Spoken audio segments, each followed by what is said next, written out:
Здравствуйте, в эфире программа «Дискуссия» и тема передачи «Процедура голосования. Всеобщие местные выборы 2015». И гость в нашей студии Федор Петрович Гайдаржи, председатель окружного совета муниципия Камрат. Федор Петрович, здравствуйте. Добрый день. Федор Петрович, в начале нашей программы я предлагаю вам посмотреть небольшой сюжет, ну а потом вернемся к дискуссии.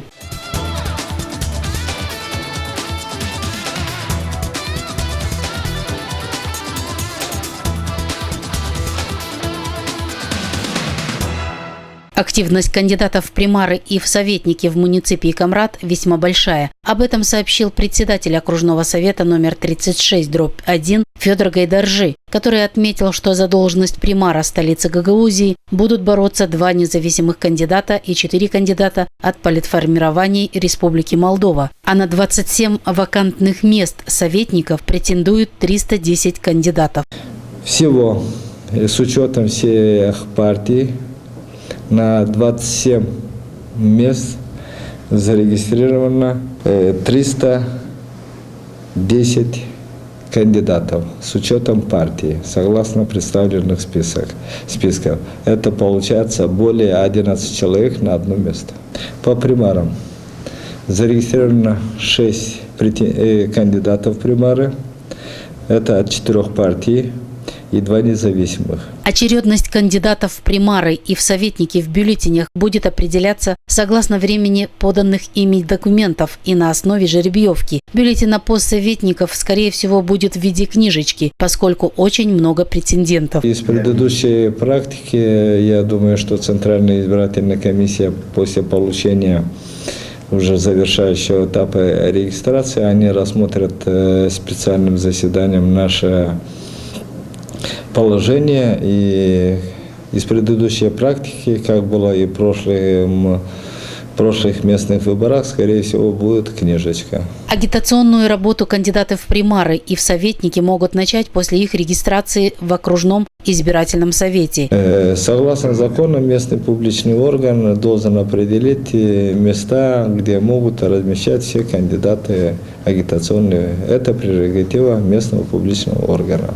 Избирательных участков в муниципии Камрат, как сообщил Федор Гайдаржи, будут 12. Пока на сегодняшний день избирательные бюро утверждается за 25 дней, пока они не утверждены, только утверждены, то есть округа избирательных бюро участков, по муниципии Камрат будет 12 участков. Напомним, что всеобщие выборы в органы местного публичного управления пройдут в Молдове 14 июня.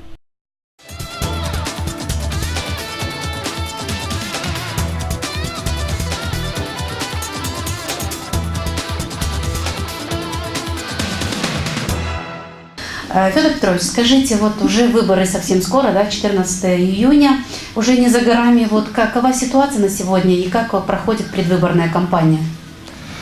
Ну, вы знаете, что окружной совет муниципии Камрат 36/1 закончила регистрацию кандидатов как на примары, так и на советников.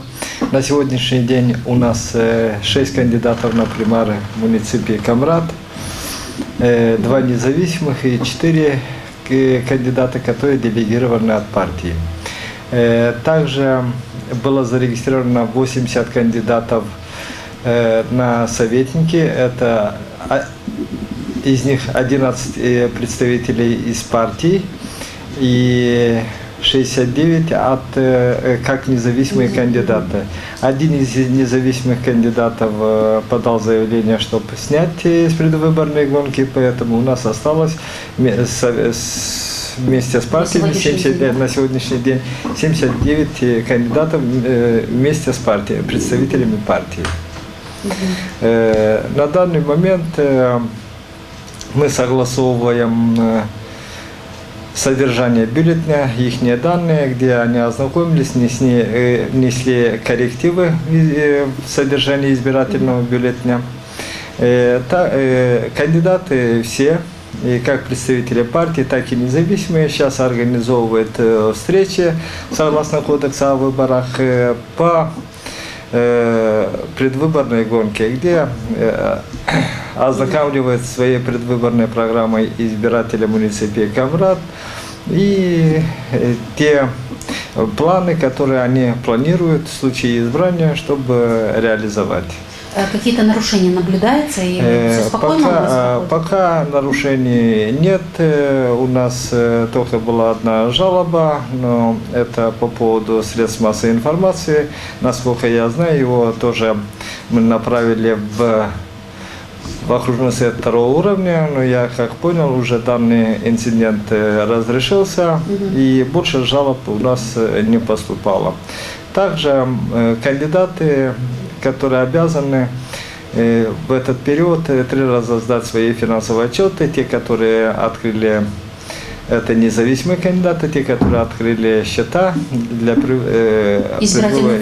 избирательный фонд, которые должны 22 занести, были занести 22 мая, 3 июня сейчас занести отчеты и 10 июня. То есть за весь предвыборный период 3 раза только 3 раза, да, отчитывается это.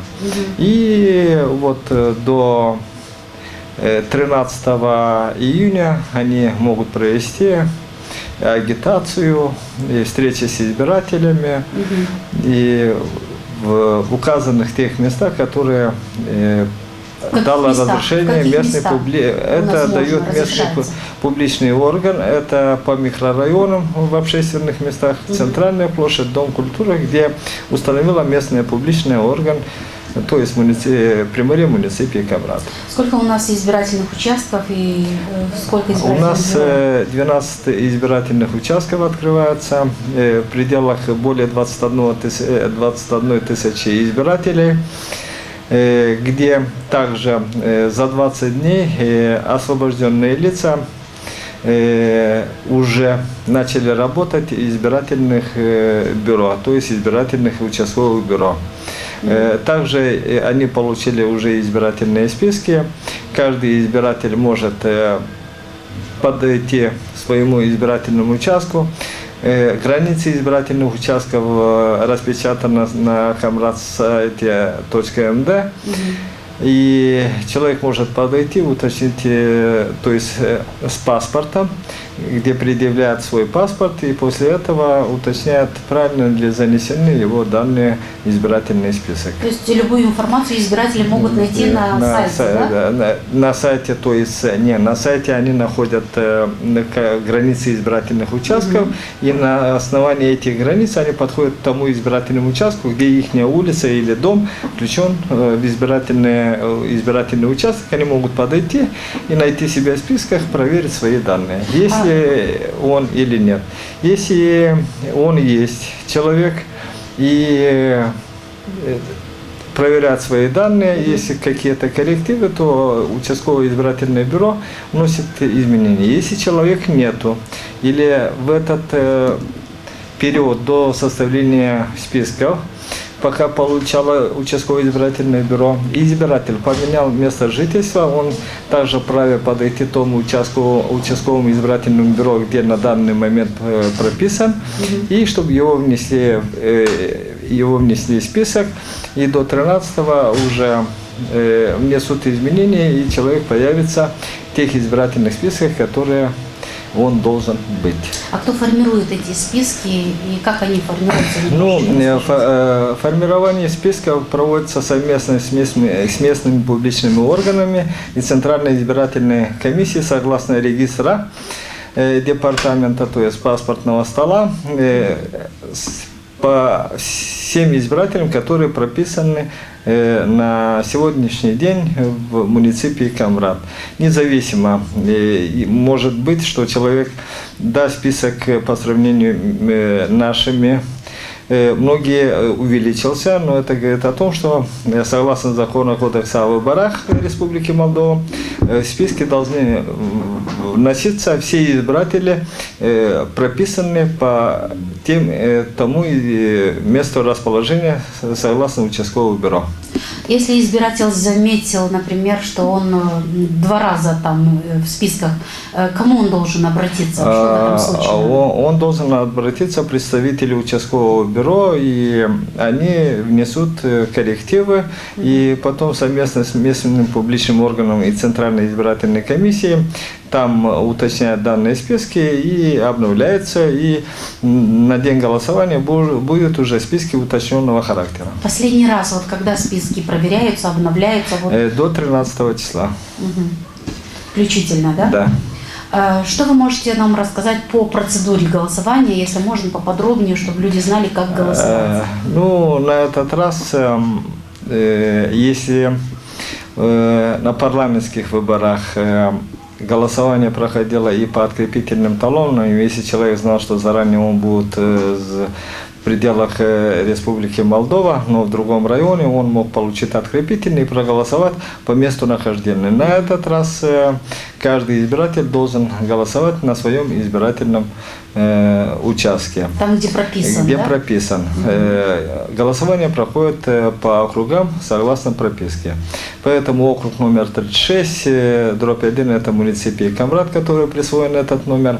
И поэтому все те, которые прописаны в Камрате, они не могут проголосовать, то есть постоянное место прописки, они не могут голосовать ни по открепительным, ни по другим мотивам в других избирательных округах. Это, то есть, в других населенных пунктах. Вот, например, студенты, которые имеют временные прописки в Кишиневе, они где голосуют? Пока решение какого-либо Центральной избирательной комиссии не принято, но согласно закону, если будут какие-то дополнительно, то мы уведомим, но согласно закону по постоянному месту прописки. То есть, если даже они в Кишиневе, они приезжают сюда в Камрат и спокойно себе идут и голосуют. Да. Ага. Хорошо. Как проходит процедура голосования? Вот для избирателей информацию дайте немножко. Вот как человек впервые, когда голосует, чтобы они знали? Вы знаете, что 14 июля ровно 7:00 каждый избирательный участок раскрывает двери для организации выборов, то есть голосования для избирателей данного округа. Человек, прежде чем прийти на голосование, он должен иметь паспорт, то есть удостоверение личности молдавского варианта, и вкладыш о том, где он действительно прописан. На основании этого он вначале должен подойти к оператору, где оператор, опять же, в этом году будет регистрация и через электронную сеть, которая каждый избирательный участок запрограммирован, и в том избирательном участке будет список данного участкового бюро.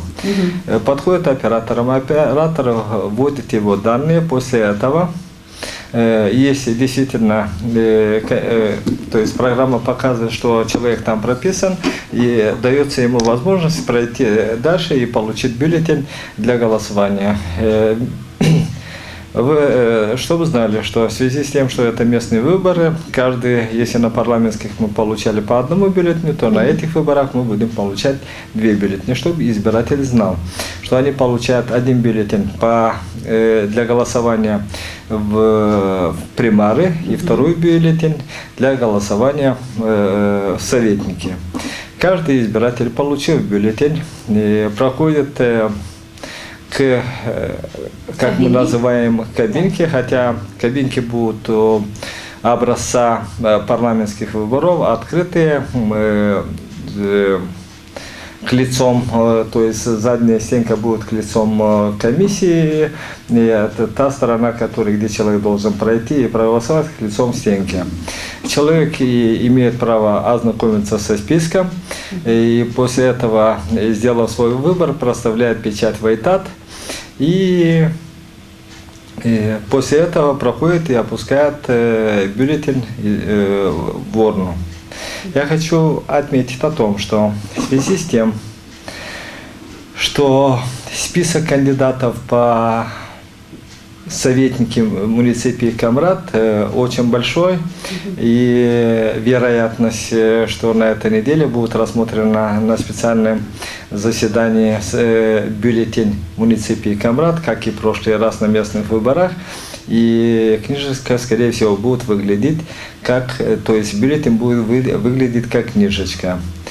Поэтому, чтобы люди знали, избиратель, что оно будет составляться из нескольких страниц, эта книжечка. И согласно очередности жеребьевки, которые окружной совет проводил по кандидатам, они будут расположены в том порядке в этой книжечке. Я надеюсь, что Центральная избирательная комиссия, как и в прошлый раз, в связи с тем, что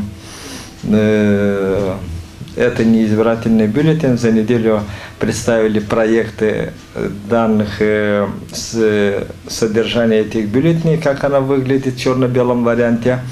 И мы раздали их в участковое бюро, и избиратель мог ознакомиться с бюллетенем, как с ним пользоваться заранее. Поэтому я надеюсь, что в этом году мы уже этот вопрос подняли, что то же самое за 7 дней дадут данные бюллетени, чтобы избиратель мог, те, которые чувствуют, что не смогут определиться или использоваться, потому что оно уже другого образца будет, могли зайти заранее в участковое избирательное бюро и ознакомиться с бюллетенем.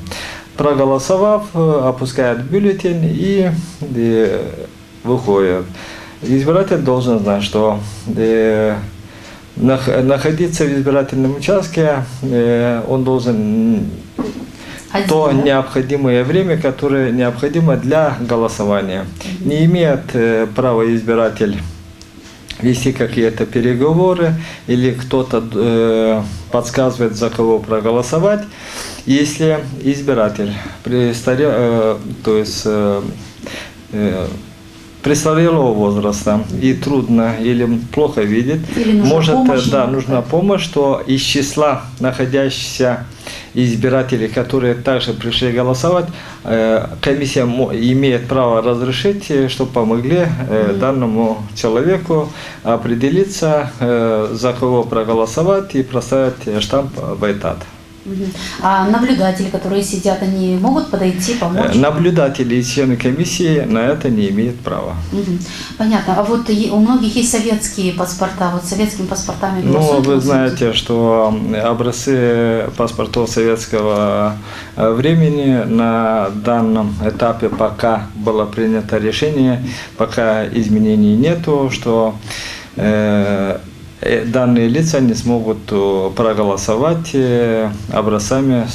паспортами образца советского времени. Поэтому те, которые на момент срок действительности паспортов или не могут найти вклада, что они имеют право, как мы раньше называли, форма 9, но сейчас это временное удостоверение, которое на день выборов и до начала выборов за 3 дня они могут получить в паспортном столе, и также паспортный стол будет работать на день выборов до 21, который каждый избиратель в случае, если не мог найти вкладыш или удостоверение, то он может пойти в паспортный стол, как мы называем, и получить временное удостоверение и прийти на тот избирательный участок, где он проживает, прописан, и проголосовать. На каком языке будут бюллетени? Бюллетени уже мы дали, согласно решению окружного совета, по предложению участкового бюро, дали заявку на бюллетень, оно равняется ровному количеству избирателей по каждому избирательному участковому бюро. И бюллетени будут в основном, мы заказали на русском и также на государственном языке. Те, которые имеют возможность, захотят голосовать и на государственном, они имеют право востребовать, то есть попросить бюллетень на государственном языке. Остальные бюллетени будут только на русском языке. На гагаузском языке нет? На гагаузском языке нет. По республиканским законам предусмотрено на русском и на государственном. Вы можете нам продемонстрировать бюллетень? Вот я вижу, что вы взяли с собой. Показать примерно, чтобы телезрители имели представление, как выглядит бюллетень. Бюллетень будет, но я продемонстрировать не имею права, потому что это мы просто набрали, а оно будет другого размера, согласно утвержденного. Я не могу это Каждая партия имеет символ, чтобы первое это четырехугольник символ, потом содержание, то есть фамилия кандидата, если он делегируется выдвинут от партии, то наименование партии, год рождения, профессия, должность и место работы. Если независимый, то фамилия, потом ниже независимый кандидат, также год рождения, профессия, должность и место работы. Вот независимый кандидат тоже имеет символики? Независимые кандидаты, многие имеют символ, который нам предоставили. Это согласно кодекса о выборах по желанию, поэтому большинство, которые подали свои заявки при регистрации своими символами, которые каждый как посчитал нужным описание своего символа, и на первом прямоугольнике будет его символ. А скажите, Федор Петрович, вот наша, все-таки у нас автономия, да, здесь гагаузская автономия. Есть ли у нас какая-то своя специфика гагаузская на эти выборы мест всеобщие? Вы знаете, что когда проводятся всеместные выборы республиканского назначения, это парламентские, референдум и всеместные выборы по Республике Молдова, то мы руководствуемся только согласно кодексу о выборах Республики Молдова. Тут не распространяются законы местного назначения, и поэтому специфики в данном случае как никакой нету, как в любом районе, в Чемишлийском, Львовском, Кантемирском, Кагульском, Бессарабском, такое же требование и для АТО Гагаузии. Спасибо. Какие постановления вы принимаете и как вы информируете людей об этих постановлениях, ваших решениях? Где люди могут ознакомиться? Ну, в первую очередь, первые постановления эти были о регистрации кандидатов, которые... Первое постановление это было организационное, второе это место расположения и начало приема документов, второе постановление, третье постановление уже... то есть регистрация кандидатов, те, которые подали. Все об этом мы сперва о месторасположении дали на сайте Камрат МД по местному публичному органу, согласно кодексу о выборах. Остальные, где мы уведомили каждого избирателя, каждого кандидата, что все решения вывешиваются перед фойе, перед окружным советом. Все протокола, что касается кандидатов и избирателей, принятые окружным советом, все вывешиваются на табло информации. А вот День тишины, как у нас обстоят дела? Есть у нас День тишины? День тишины – это предпоследний день, это 13 июня, который действительно День тишины, согласно кодексу о выборах. И кандидаты не имеют права в данный период проводить ни встречи, ни агитации. И это действительно День тишины, подготовка к реализации своей, то есть организация День голосования. На День тишины организовывается участковым избирательным бюро получение бюллетеней, где идет подсчет бюллетеней при получении. Потом они запечатываются в сейф и сдается под охрану. После этого рано утром опечатывается урна участковым избирательным бюро, все урны, и выездная урна, и стационарная урна. Также могут заново пересчитать бюллетени, и после этого идет начало организации голосования. Также я хочу остановиться по выездной урне. До дня выборов, до 17:00, каждый избиратель или члены семьи, или ассистенты, которые занимаются престарелыми и больными, имеют право подавать через них заявление голосования на дому. Получив заявление, проверив действительно прописку данного избирателя, заносится в реестр на голосование, на выезд на дом, где потом на день выборов участковое бюро организовывает для данных лиц организацию выезд на дом. Вместе с тем, если на день выборов кому-либо стало плохо или по какой-то причине, по состоянию здоровья на тот день не может явиться в избирательное участковое бюро, то тогда заявление принимается только выданные на тот день семейным врачом или скорой помощью о том, что человек не может явиться с причиной, это, допустим, давление или, ну, всякое бывает. А на день выборов поликлиника тоже будет работать? Ну, вы знаете, что поликлиника не будет работать, но семейные врачи всегда, согласно закону по здравоохранению, семейный врач обязан, если вызывает его клиент, который на дом, то он должен оказать, то есть прийти или вызвать центр скорой помощи. Ну и, Федор Петрович, ваша рекомендация уже нашим избирателям. Вы уже у нас не первый раз председатель окружного совета. Ну, я хочу в первую очередь, чтобы люди заходили в свое участковое избирательное бюро, проверяли себя в списках. Могут даже быть о том, что кто-то из членов своей семьи оказался в бюллетене, или скоропостижно скончался, но еще есть бюллетени.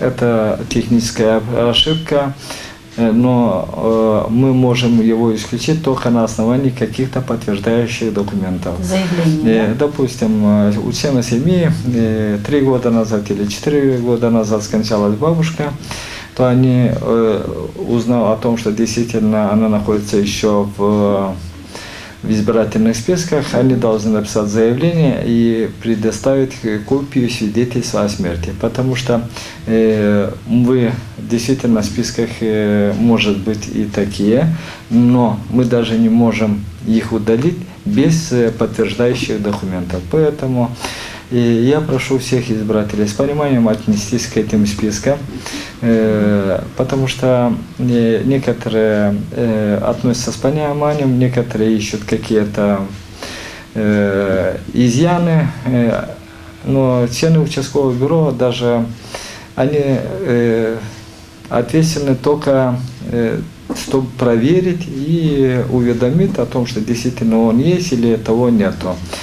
Поэтому те, которые заинтересованы или хотят оказать содействие по, то есть очистке или правильное содержание составления данных списков, могут зайти и увидеть себя и проверить. Ну что ж, Федор Петрович, я благодарю вас за предоставленную информацию. Я думаю, что эта информация многим нашим избирателям поможет, особенно в день выборов, правильно проголосовать. Наша передача подошла к концу. Я только напомню, что сегодняшний гость нашей студии был Федор Петрович Гайдаржи, председатель окружного совета муниципе Камрат под номером 36/1. Еще раз вас благодарю. Если есть еще дополнительная информация, хочу сказать, что давайте, пожалуйста. Каждый избиратель, я призываю на тот день, на день выборов, воспользоваться своим правом и выйти. Просить, чтобы вы вышли на голосование. А выбор остается за вами. Каждый кандидат, то есть избиратель имеет право сделать свой выбор обдуманно, осознанно и выйти на голосование. И воспользоваться своим правом